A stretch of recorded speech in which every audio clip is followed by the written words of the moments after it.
You are now tuned into the Anxious Ambition podcast, where you'll be hearing raw and unfiltered conversations with those who struggle with mental illness but refuse to let that get in the way of them achieving their dreams. Our hope is that by hearing their stories, you are inspired to do more. Here are their stories.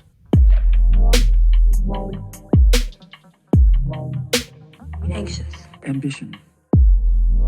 Welcome, everybody, to another episode of the Anxious Ambition podcast. Today is the first episode for season 2. Now, this episode is going to be a little bit shorter. It's just going to be kind of an intro on, what season 2 is going to be all about, and also kind of give you a little life update, what's going on with me and where I've been, over the last, month or so. Firstly, let's get into what season 2 is going to be all about. The next 10 episodes or so are going to be all featuring male guests. It's really important that more men start talking about mental health. With the popularity, some would say, of, talking about mental health and how it's definitely becoming less and less taboo. Personally, I see mainly women out there, talking about their mental health, talking about what they're struggling with. And it's great. It's amazing that there are tons of women doing this, but and even look at, Anxious Ambition, most of the followers on YouTube and Instagram are mainly women, probably, 75%. But, I think what I can do as a man, with the connections that I have, is to bring on more and more stories from a bunch of great guys who are out there pursuing their dreams, even though they've had their own struggles.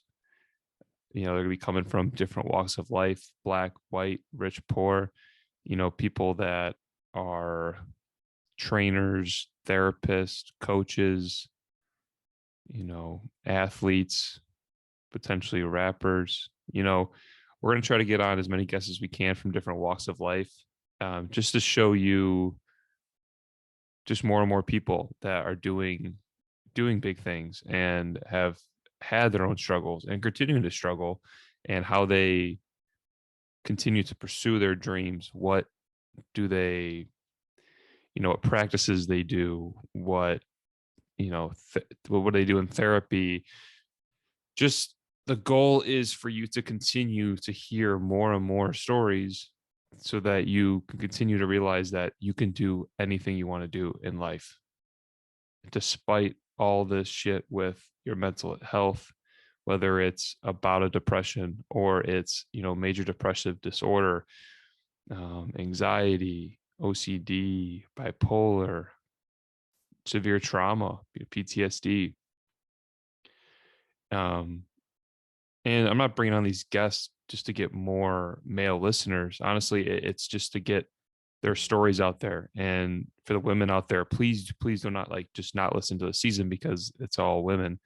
I mean, look at last season. All females.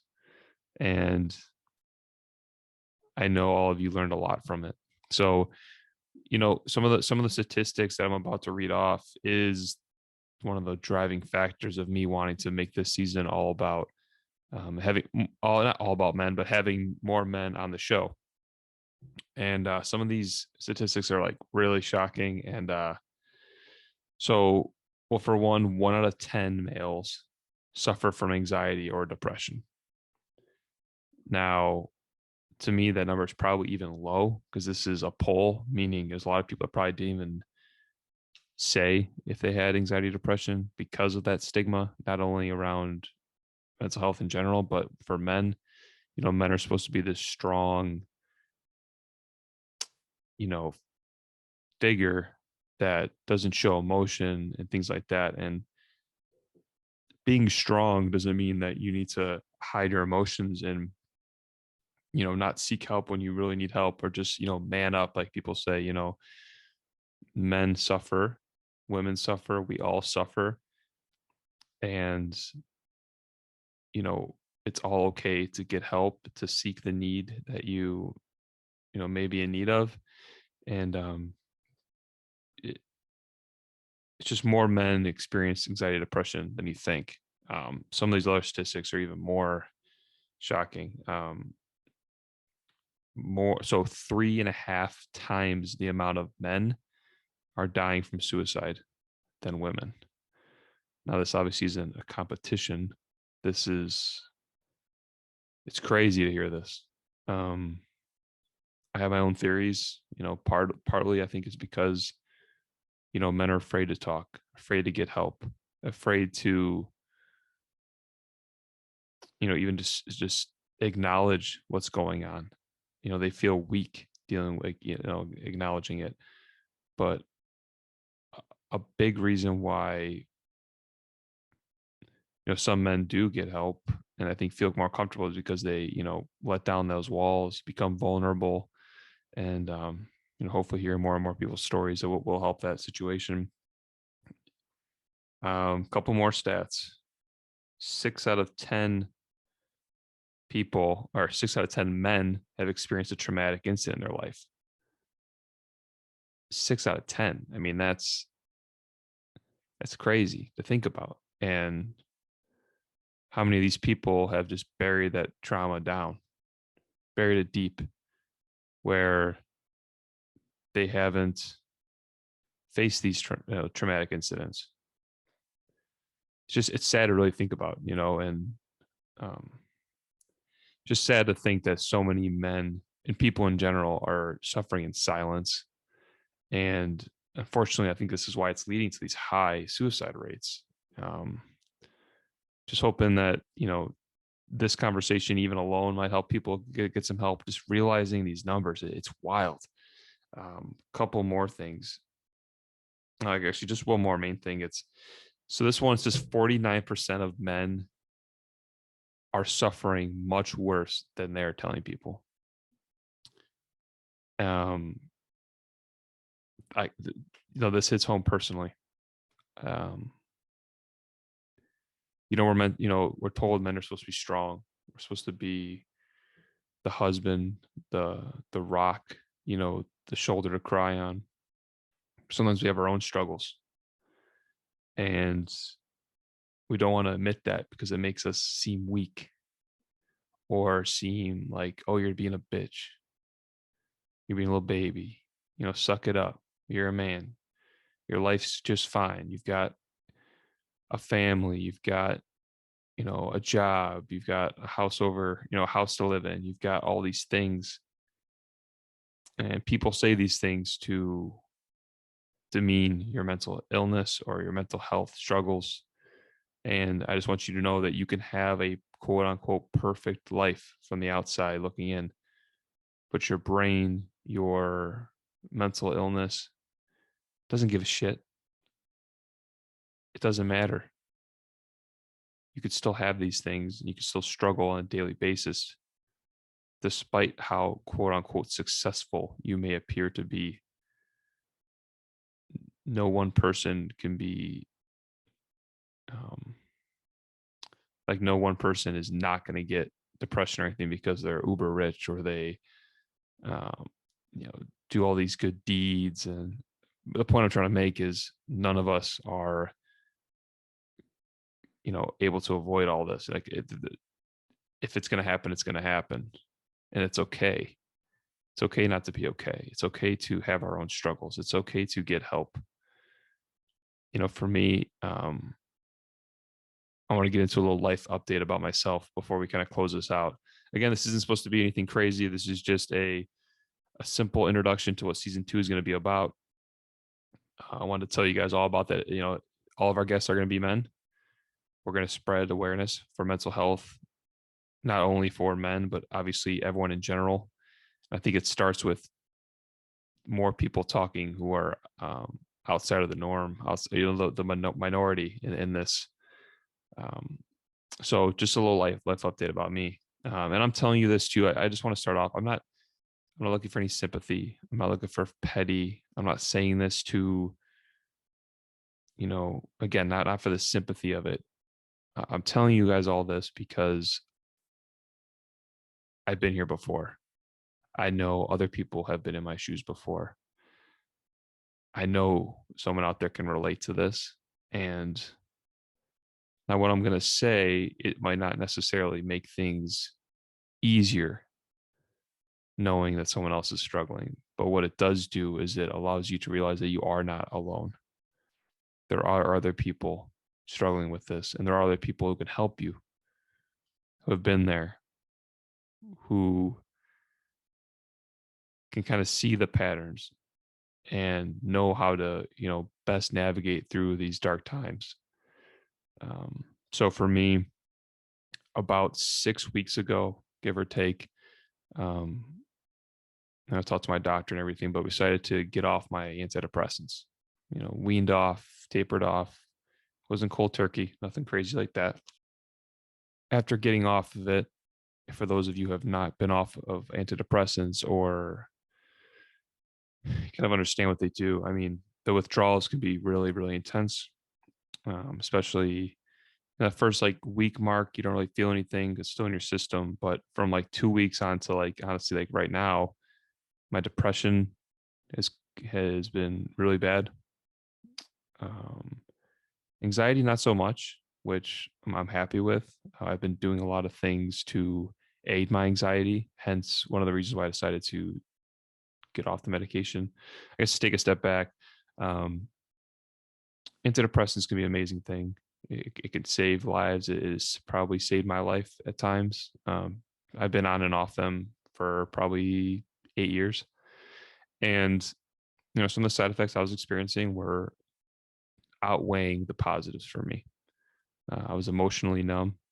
I was experiencing a lot of vertigo type symptoms, dizziness, lightheadedness, um, blood sugar dropping type of feelings.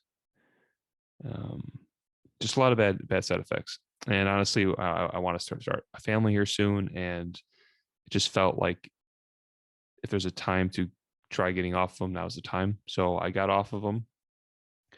Um, it's definitely been up and down, but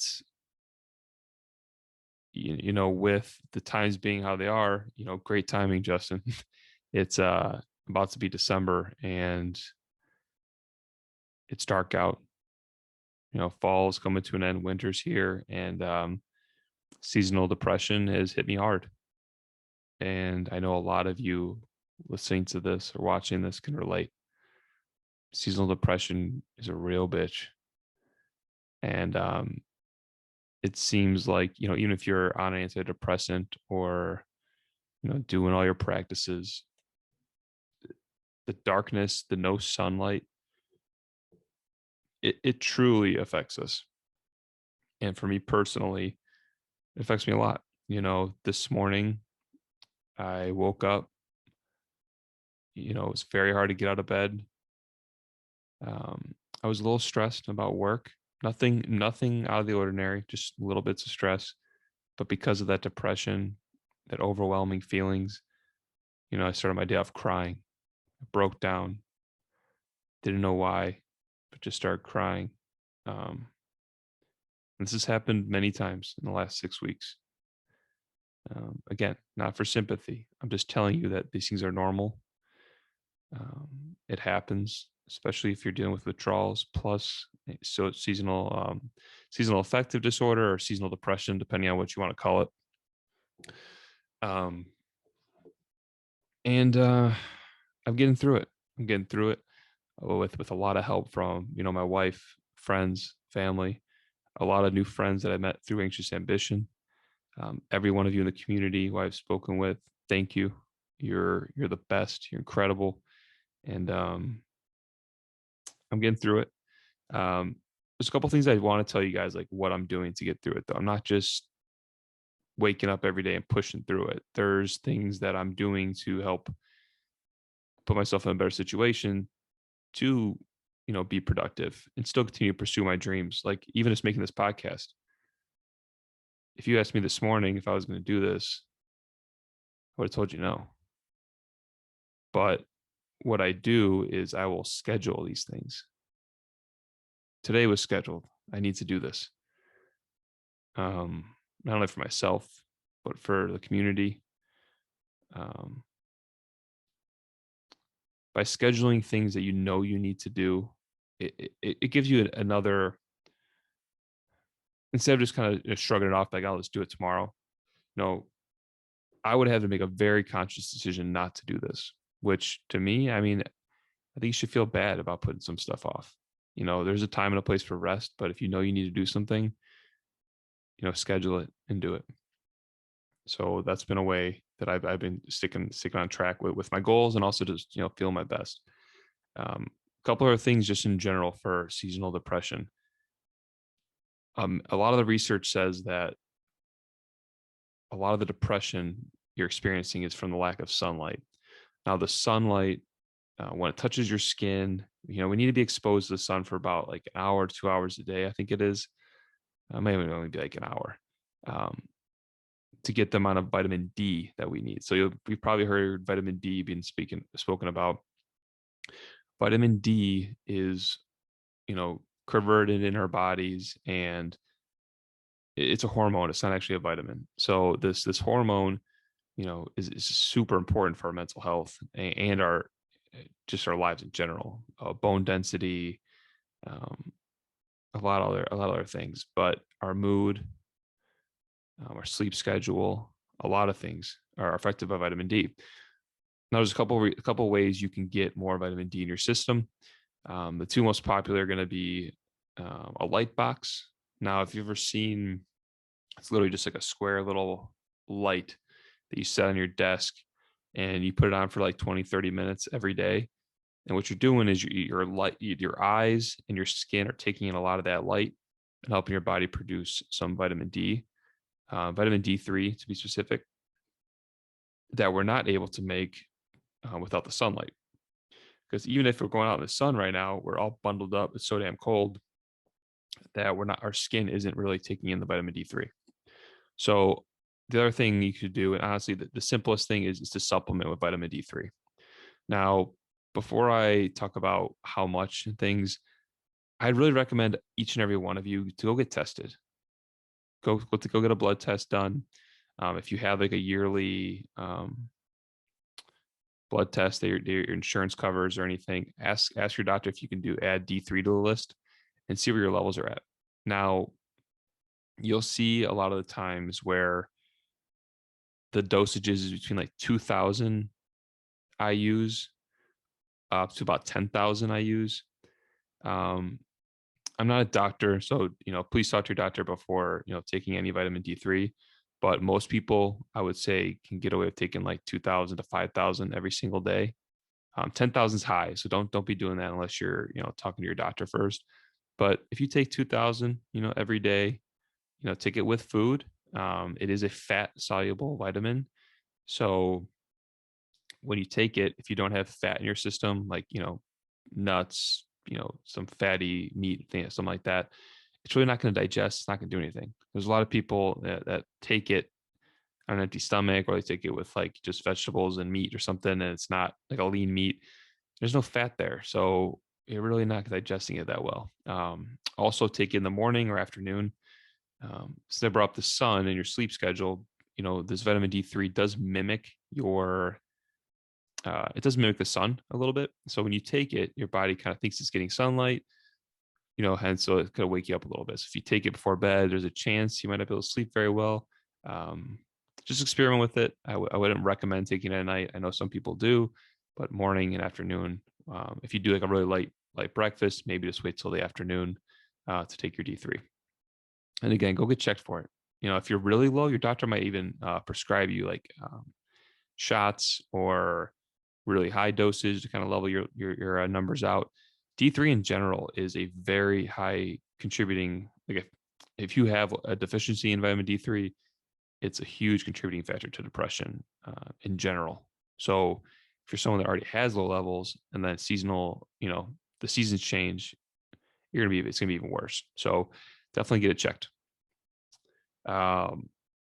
Besides that, every morning I've been doing journaling. Now, simple journaling, nothing crazy. Like I said, the morning's gonna be tough for me, but I made a decision that I'm going to do it every day, just a little bit of journaling before I look at my phone, before I start doing anything, getting ready for work, anything. It's really the first thing I do.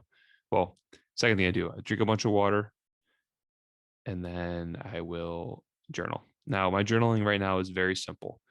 Started off 3 to 5 things I'm grateful for. So, for example, the way you write it too is important because you want to have some feeling behind it to kind of put your body in a um, better state of gratitude.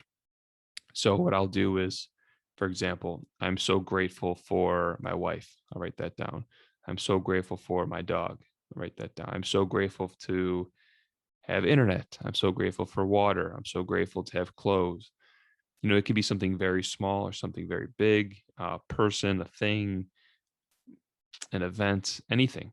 It doesn't need to be this extravagant thing. It doesn't need to be this uh, huge thing. Like it can literally be like, I'm so grateful that I have a cup to drink water out of.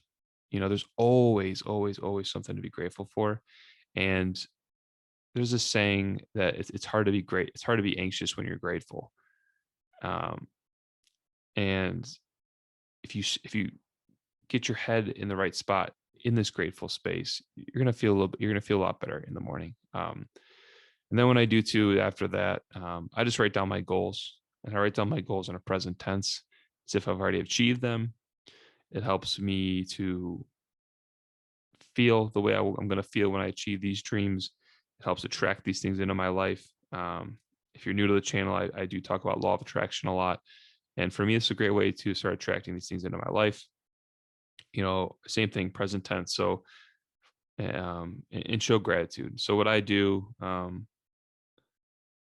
I guess one thing I can share is I'll write down, I'm so happy and grateful to be financially free of debt. Now,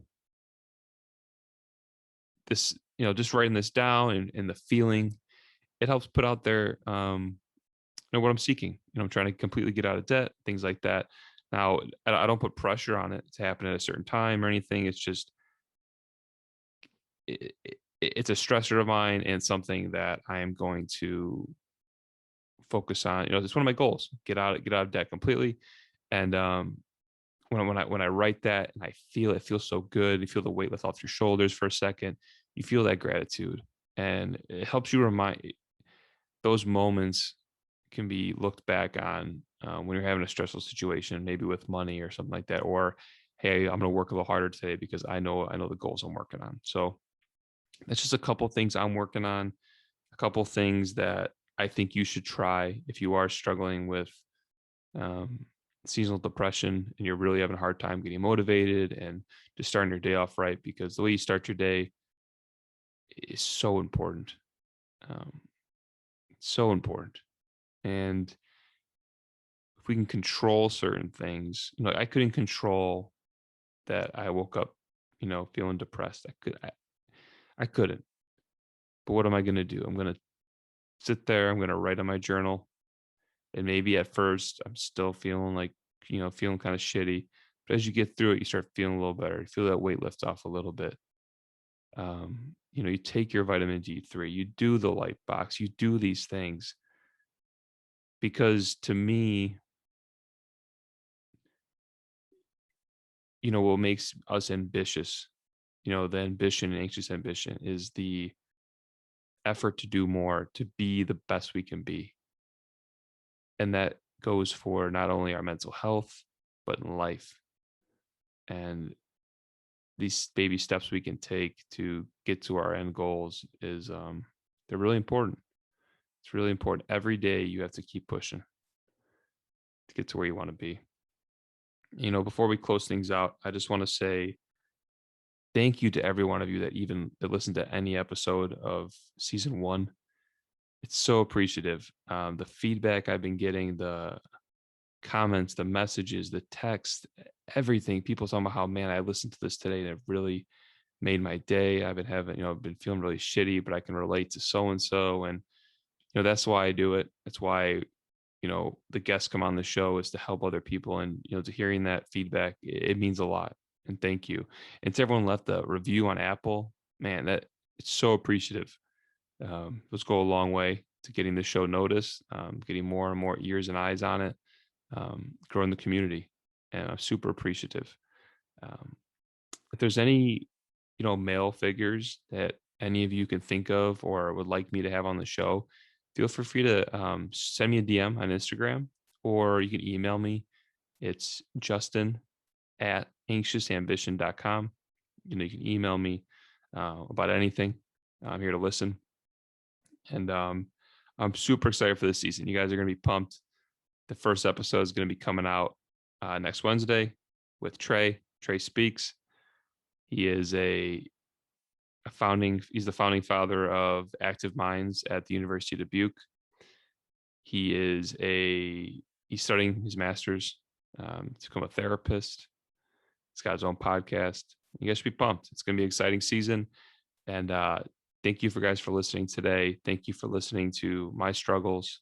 I hope that someone out there can, relate to what's going on, and just know you're not alone. You'll get through this. Sometimes depression and anxiety can be cyclical. And, for a lot of people, this is a tough time. I'm here for you.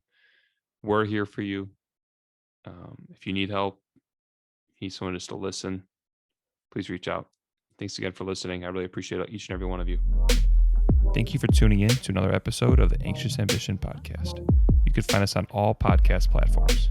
Follow us on Instagram @AnxiousAmbition. You can actually watch this podcast over on YouTube. Lastly, check out our website, anxiousambition.com, where we have all of our merch, and a portion of every sale is donated to NAMI, and it helps support the individuals and their families who are suffering from mental illness. Thanks again for listening, and until next time, take it easy. Anxious. Ambition.